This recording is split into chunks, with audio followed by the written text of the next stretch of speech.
नमस्कार, मैं हूं पूजा सिंह। चलिए रुक करते हैं आज की कुछ खास बड़ी खबरों का। प्रधानमंत्री आवास पर बड़ी बैठक। पीएम मोदी ने तीनों सेना प्रमुख ने की मुलाकात। पीएम मोदी से सीडीएस ने भी की मुलाकात। रक्षा मंत्री राजनाथ सिंह भी पहुंचे पीएम आवास। को बताते चले बड़ी खबर, जहां रक्षा मंत्री राजनाथ सिंह भी पहुंचे पीएम आवास। प्रधानमंत्री आवास पर बड़ी बैठक। प्रधानमंत्री आवास पर बड़ी बैठक, जहां पीएम मोदी से तीनों सेना प्रमुखों ने की मुलाकात। पीएम मोदी से सीडीएस ने भी की मुलाकात। रक्षा मंत्री राजनाथ सिंह भी पहुंचे पीएम आवास। प्रधानमंत्री आवास पर बड़ी बैठक। प्रधानमंत्री आवास पर बड़ी बैठक, जहां पीएम मोदी ने से तीनों सेना प्रमुख ने की मुलाकात। पीएम मोदी से सीडीएस ने भी की मुलाकात। रक्षा मंत्री राजनाथ सिंह भी पहुंचे पीएम आवास। तो वहीं जयपुर से खबर सामने आ रही है, जहां सीएम भजनलाल शर्मा ने बुलाई सर्वदलीय बैठक। भारत पाक के बीच बढ़ते तनाव के बीच बैठक। सर्वदलीय बैठक में मौजूद रहे सभी दलों के नेता, राज्य मंत्री। राज्य की मौजूदा स्थिति और प्रशासनिक तैयारियों पर हुई चर्चा। तैयारियों में जुटे अलग अलग विभाग और प्रशासन। भारत पाक के बीच बढ़ते तनाव को लेकर बैठक। सर्वदलीय बैठक में मौजूद रहे सभी नेता, प्रशासनिक तैयारियों पर हुई चर्चा। तैयारियों में जुटे अलग अलग विभाग के और प्रशासन। सीएम भजनलाल शर्मा ने बुलाई सर्वदलीय बैठक। भारत पाक के बीच बढ़ते तनाव के बीच बैठक। सर्वदलीय बैठक में मौजूद रहे सभी दलों के नेता, तैयारियों में जुटे अलग विभाग और प्रशासन। प्रशासनिक तैयारियों पर हुई चर्चा। सीएम भजनलाल शर्मा ने बुलाई सर्वदलीय बैठक, जहां आपको बताते चले सीएम भजनलाल शर्मा ने बुलाई सर्वदलीय बैठक।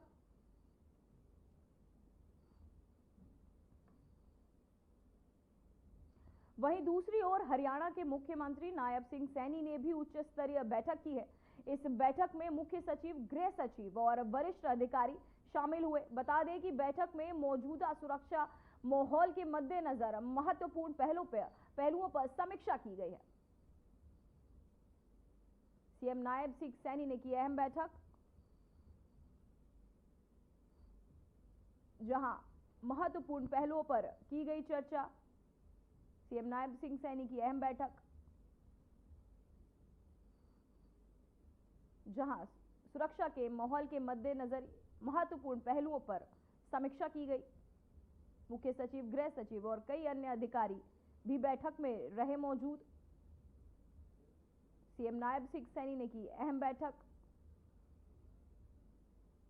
को बताते चले सुरक्षा के माहौल के मद्देनजर ये बैठक की गई, जहां आपको बता दें सीएम नायब सिंह सैनी ने की ये अहम बैठक।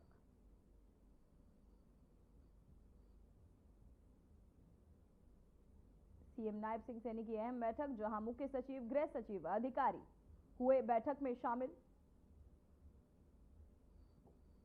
सीएम नायब सिंह सैनी की अहम बैठक,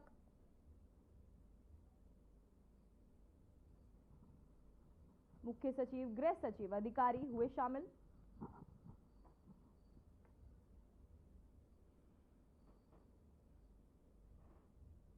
सीएम नायब सिंह सैनी की अहम बैठक, जहां भारत पाक के बढ़ते तनाव के बीच एक अहम बैठक की गई। मुख्य सचिव, गृह सचिव और अधिकारी भी बैठक में हुए शामिल। सीएम नायब सिंह सैनी की अहम बैठक, जहां कई मुख्य अधिकारी बैठक में मौजूद रहे। मुख्य सचिव, गृह सचिव, अन्य अधिकारी भी बैठक में हुए शामिल। कई महत्वपूर्ण मुद्दों पर बैठक में की गई चर्चा। तो वही केदारनाथ से खबर सामने आ रही है, जहां हेली सेवा पर लगी रोक। ऑपरेशन सिंदूर के बाद धामी सरकार का आदेश। आपको बताते चले सरकार के अगले आदेश तक हेली सेवाएं निलंबित। तीर्थ यात्रियों के लिए सुरक्षा के कड़े इंतजाम। केदारनाथ से आपको बताते चले खबर सामने आ रही है, जहां तीर्थ यात्रियों के लिए सुरक्षा के कड़े इंतजाम। सरकार के अगले आदेश तक हेली सेवाएं बंद। हेली सेवा पर लगी रोक। केदारनाथ हेली सेवा पर लगी रोक। ऑपरेशन सिंदूर के बाद धामी सरकार का आदेश। तीर्थ यात्रियों के लिए सुरक्षा के कड़े इंतजाम। सरकार के अगले आदेश तक हेली सेवाएं बंद। हेली सेवाओं पर लगी रोक।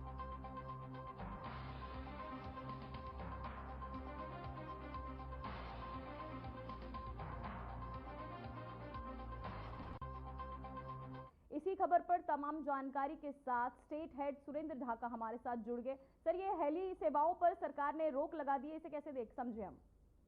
देखिए पूजा, एक चीज समझनी होगी कि जिस तरह ऑपरेशन सिंदूर चल रहा है और उसके बाद जिस तरह कल कल और परसों दोनों दिन पाकिस्तान की तरफ से मिसाइल अटैक हुए हैं, ड्रोन से अटैक किए गए हैं और लगातार रिहायशी इलाकों में किए जा रहे हैं। ऐसे में चारधाम यात्रा चलती है और इसमें काफी श्रद्धालु वहां शिरकत करते हैं। ऐसे में सुरक्षा कारणों के चलते धामी सरकार ने निर्णय लिया है कि जो हेली सेवा चल रही है उसको तत्काल प्रभाव से रोक दिया जाए ताकि कोई जनहानि ना हो जाए। क्योंकि पाकिस्तान के जो मंसूबे हैं उन्हें आप अच्छी तरह जानते हैं, किस तरह नापाक मंसूबे लेकर वो रिहायशी इलाकों को और आम जनता को लगातार टारगेट कर रहे हैं। तो उसी के तहत ये डिसीजन लिया गया है। अगले आदेशों तक फिलहाल हेली सेवा पर रोक रहेगी। पूजा, ये हेली सेवाओं पर रोक लगाई गई है और साथ ही आप यात्रियों की सुरक्षा के मद्देनजर भी क्या कड़े इंतजाम किए गए? जी बिल्कुल। देखिए, इसमें पहले ही चारधाम यात्रा में काफी सुरक्षा की जाती है हर बार सरकार की ओर से। इस बार भी ऐसा ही किया गया। लेकिन देखिए, जो ये हमारा जो उत्तराखंड का जो बॉर्डर है वो चाइना बॉर्डर से लगता है, पाकिस्तान से कहीं टच नहीं है। लेकिन सबसे बड़ी बात है, जिस तरह ड्रोन अटैक हो रहे हैं, मिसाइल से अटैक हो रहे हैं, तो सरकार को अंदेशा है कि कहीं कोई मिसाइल या ड्रोन अटैक इधर को टारगेट, हेलीकॉप्टर को टारगेट करके जो चारधाम यात्रा है उसको टारगेट करके नहीं किया जाए। इसी को ध्यान में रखते हुए ये जो हेली सेवा रोकी गई। क्योंकि जिस तरह आपने रात से देखा होगा, लगातार जो पश्चिम का बॉर्डर है, पूरे बॉर्डर पर लगातार गुरुद्वारों को टारगेट किया जा रहा है, मंदिरों को टारगेट किया जा रहा है पाकिस्तान की ओर से। तो उसी के चलते ये एहतियात के तौर पर ये सरकार ने कदम उठाया है और हेली सेवा पर रोक लगाई है। पूजा जी, इन सब आदेशों के महत तीर्थ यात्रियों में कहीं कुछ डर का माहौल तो नहीं है?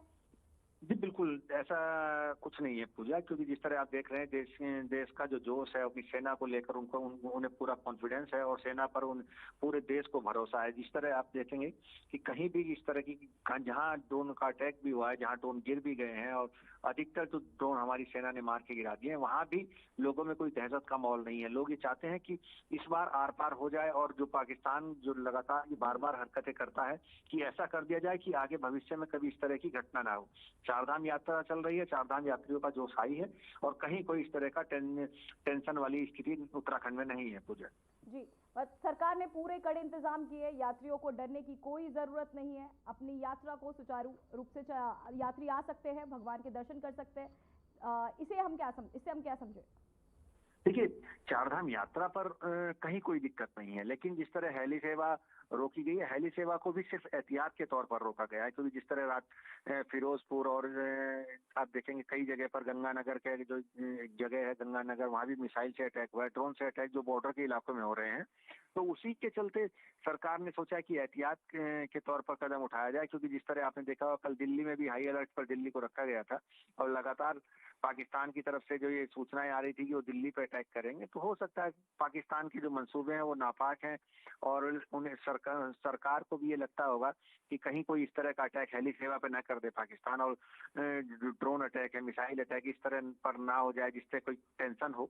तो उसके चलते जिस तरह पश्चिम के एयरपोर्ट भी कुछ जगह बंद किए गए हैं, जैसे श्रीनगर एयरपोर्ट बंद है, तो बॉर्डर का इलाका है, तो जाहिर सी बात है इसीलिए सरकार ने एहतियात के तौर पर ये कदम उठाया है। पूजा जी जी, बहुत बहुत धन्यवाद सुरेंद्र आपकी तमाम जानकारी के लिए।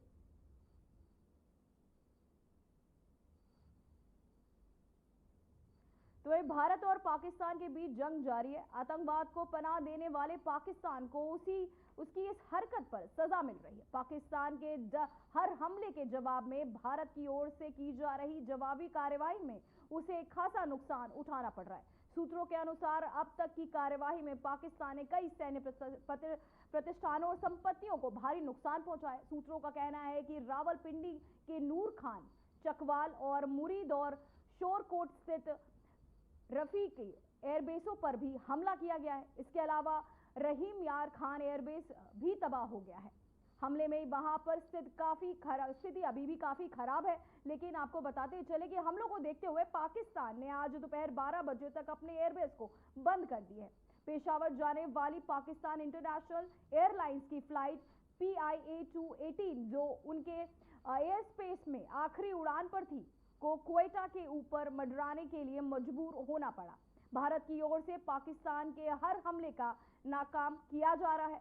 S-400 आकाशतीर, L-70, Ju-23 और शिल्का जैसी बेहतरीन एयर डिफेंस सिस्टम सीमावर्ती इलाके में आसमान पर अपना दबदबा बनाए हुए हैं।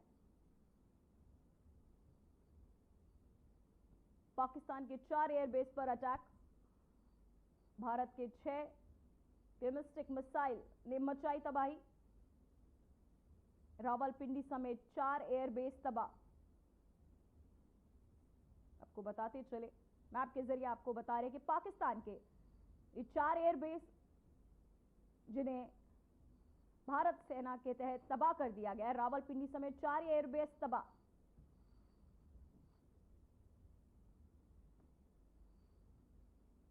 पाकिस्तान के 4 एयरबेस तबाह किए गए, जहां पाकिस्तान के सैन्य प्रतिष्ठानों को हुआ नुकसान। तो वहीं भारत और पाकिस्तान के बीच सीमा पर तनाव लगातार बढ़ता जा रहा है। पाकिस्तानी सेना के झूठे दावों पर अब भारतीय सेना के सबूतों के साथ जवाब दिया है। सेना ने एक वीडियो जारी कर स्पष्ट किया है कि भारतीय वायुसेना को कोई नुकसान नहीं हुआ है, जैसा कि पाकिस्तान प्रचारित कर रहा है। सेना की इस वीडियो ब्रीफिंग में बताया गया कि पाकिस्तान ने रात के अंधेरे में भारतीय सीमा में घुसपैठ की कोशिश की, जिसे भारतीय जवानों ने समय रहते नाकाम कर दिया। पाकिस्तानी ड्रोन और मिसाइल प्रयासों को भी सेना ने विफल किया, जिससे बड़ा नुकसान होने से टाल दिया गया। सेना ने साफ किया कि पाकिस्तान मनगढ़ंत दावे कर अंतर्राष्ट्रीय मंच पर सहानुभूति बटोरना चाहता है, लेकिन भारत की सेनाएं पूरी तरह सतर्क और तैयार है। जनता से अपील की गई है कि सोशल मीडिया पर फैल रही अफवाहों पर ध्यान ना दें और केवल अधिकारी ब्रीफिंग और विश्वसनीय सूत्रों से मिली जानकारी पर विश्वास करें।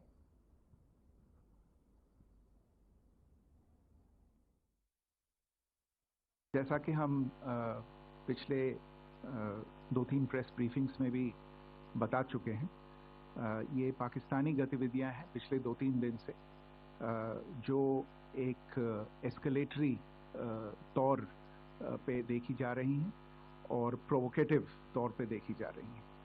I've said on numerous earlier occasions, it is Pakistani actions that have constituted provocation and escalation. In response, and I repeat, in response, India has defended and reacted in a responsible and measured fashion to these provocations and these escalations by the Pakistani side.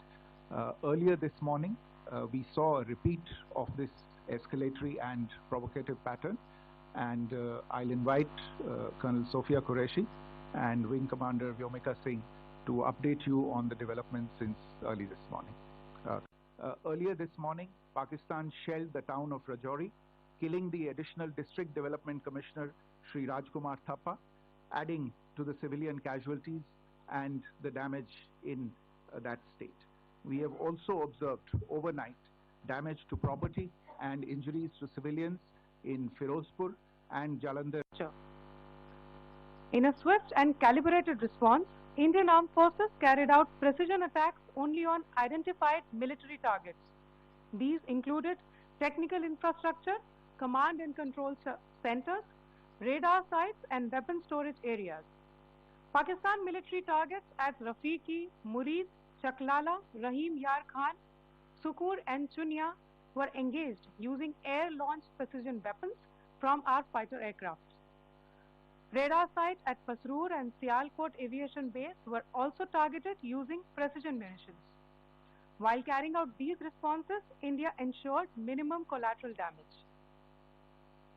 Pakistan has also attempted to execute a continued malicious misinformation campaign with claims of destruction of Indian S-400 system at Adampur, destruction of airfields at Suratgarh and Sirsa, BrahMos base at Nagrota, RT gun positions at Behrang Yari and Chandigarh forward ammunition depot, with heavy damages to other military stations being propagated on social media.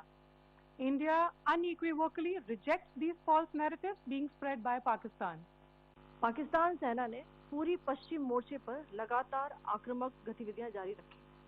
उसमें UCAV drone, long range weapons, loitering munitions और लड़ाकू विमानों का उपयोग कर भारतीय सैन्य ढांचे को निशाना बनाया।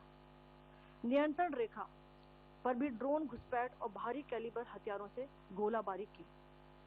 अंतर्राष्ट्रीय सीमा और एलओसी पर श्रीनगर से नलिया तक 26 से अधिक स्थानों पर हवाई घुसपैठ के प्रयास किए गए। भारतीय सशस्त्र बलों ने अधिकांश खतरों को सफलतापूर्वक निष्क्रिय किया। फिर भी वायु सेना स्टेशनों पर उधमपुर, पठानकोट, आदमपुर और भुज बठिंडा स्टेशन, इन सब पर उपकरण व पर्सनल्स को हानि पहुंचाई। मैं ये भी बताना चाहती हूँ कि पाकिस्तान ने हाई स्पीड मिसाइल सुबह 1:40 पर इस्तेमाल करके पंजाब के एयरबेस स्टेशन को दागने की कोशिश की।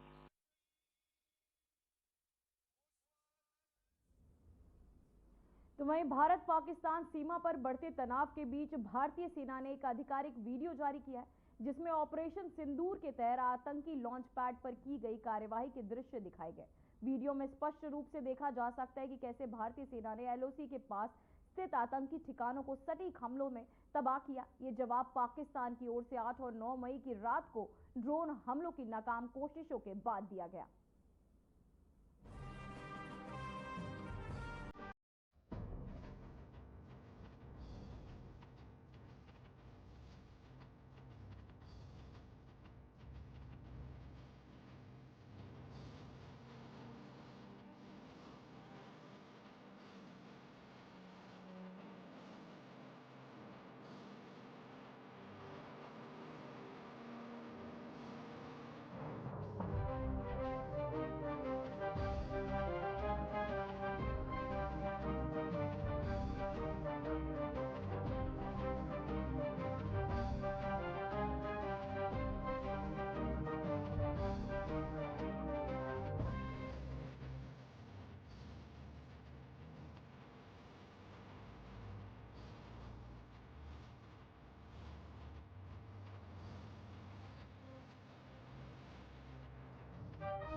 तो वहीं राजस्थान में के जैसलमेर में मौजूदा हालात को देखते हुए प्रशासन ने लोगों से घरों में रहने की अपील की है।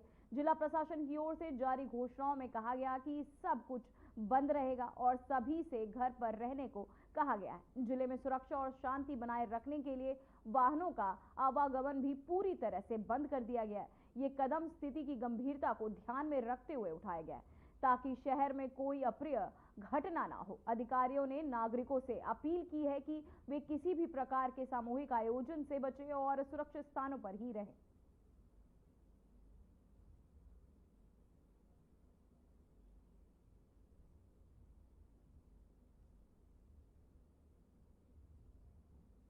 बंद कर दिए जाए और अपने घरों की तरफ प्रस्थान हो जाए। नहीं रहेगा, बाइक चालक नहीं रहेगा, बाइक चालक मोटरसाइकिल सभी प्रकार के प्रतिष्ठान बंद किए जा चुके हैं। शहरी क्षेत्र में जो भी प्रतिष्ठान है बंद कर दिए जाए और अपने घरों की तरफ प्रस्थान हो जाए। नहीं रहेगा, बाइक चालक मोटरसाइकिल सभी प्रकार के प्रतिष्ठान बंद किए जा चुके हैं। शहरी क्षेत्र में जो भी प्रतिष्ठान है बंद कर दिए जाए और अपने घरों की तरफ प्रस्थान हो जाए। तो वहीं उत्तराखंड के मुख्यमंत्री पुष्कर सिंह धामी ने कहा कि देवभूमि उत्तराखंड में हर साल बड़ी संख्या में श्रद्धालु चारधाम यात्रा के लिए पहुंचते हैं। राज्य सरकार लगातार ये सुनिश्चित करने के लिए कार्य कर रही है कि यात्रियों की यात्रा सहज, सुरक्षित और सुव्यवस्थित हो। सीएम ने बताया कि सरकार की तैयारियों को व्यवस्थाओं में सुधार का ही परिणाम है कि इस वर्ष मात्र 9 दिनों में 4 लाख से अधिक श्रद्धालुओं ने बद्रीनाथ, केदारनाथ, गंगोत्री और यमुनोत्री धामों के दर्शन किए हैं। मुख्यमंत्री कार्यालय के तहत दी गई जानकारी के अनुसार इस बार यात्रा मार्गों पर बेहतर इंफ्रास्ट्रक्चर, स्वास्थ्य सेवाएं, भीड़ प्रबंधन और डिजिटलीकरण के चलते यात्रा सुचारू रूप से चल रही है। तो वहीं digital registration, real time monitoring और स्थानीय प्रशासन के साथ समन्वय ने व्यवस्था को और प्रभावी बनाया है।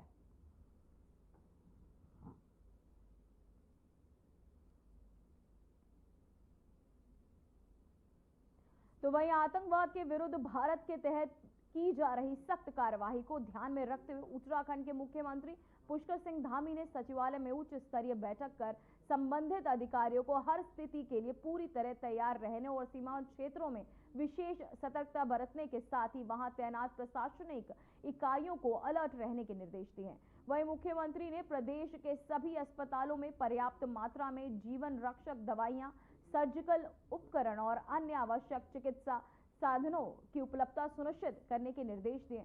खाद्य एवं नागरिक आपूर्ति विभाग को राज्य में आवश्यक खाद्य सामग्री, राशन और पीने के पानी की आपूर्ति सुनिश्चित करने के लिए निर्देशित किया है। वहीं राहत और बचाव दलों को भी तैयार रखा गया है ताकि आवश्यकता पड़ने पर त्वरित कार्यवाही की जा सके। साथ ही अफवाहों से बचने और जनता को सही समय पर जानकारी देने के लिए सूचना विभाग को सक्रिय भूमिका निभाने के निर्देश भी दिए। इस दौरान मुख्य सचिव आनंद वर्धन, डीजीपी दीपम सेठ, सचिव गृह शैलेश बगौली, डीजीपी एपी अंशुमान आदि मौजूद रहे।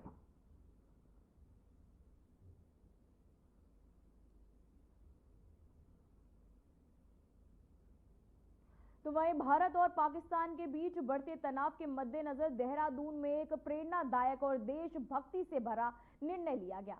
देहरादून ऑटो यूनियन ने घोषणा की है कि जो सैनिक अपनी ड्यूटी के लिए यूनिट में लौट रहे हैं, उन्हें घर से रेलवे स्टेशन या बस अड्डे तक पहुंचाने के लिए मुफ्त ऑटो सेवा दी जाएगी। इस सेवा के तहत शहर के विभिन्न हिस्सों में तैनात ऑटो पर विशेष पोस्टर लगाए गए, जिसमें लिखा है कि सैनिकों के लिए मुफ्त यात्रा। इस पहल का उद्देश्य कठिन समय में देश के जवानों को सम्मान और सहयोग देना है। देहरादून ऑटो यूनियन के प्रतिनिधियों ने कहा कि ये उनका फर्ज है कि वे देश की रक्षा करने वाले जवानों को हर संभव सुविधा दें। देशभक्ति के में शामिल हुए ऑटो ड्राइवर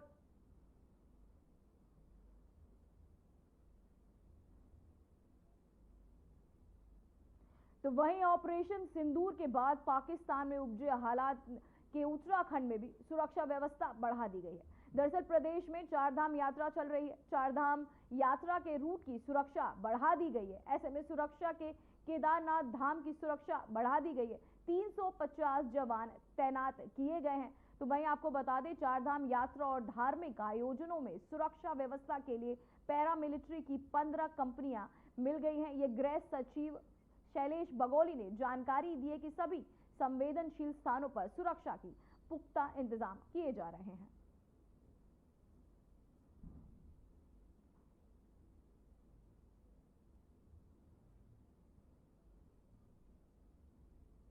फिलहाल खबरों में बस इतना ही।